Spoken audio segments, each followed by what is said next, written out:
दिनांक 12 से 13 जनवरी तक आदरणीय महानुभाव समस्त पद शौकीन मंडलों से सूचित किया जाता है कि हमारे यहाँ ग्राम कलगांव में पद प्रतियोगिता का आयोजन रखा गया है। अतः समस्त आदरणीय पद शौकीन मंडलों से अनुरोध है कि अधिक से अधिक संख्या में मिलकर पद प्रतियोगिता का इनाम प्राप्त करने कार्यक्रम 12/1/2026 दिन सोमवार को सेकंड दौर प्रवेश शुल्क 1200 रुपए दिनांक 13/1/2017 मंगलवार को।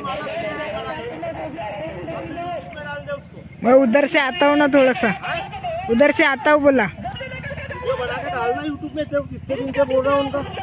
मैं उधर से आता हूँ पहले। हाँ, फिर ये पटेल साहब है, नहीं तो वो पटेल साहब है।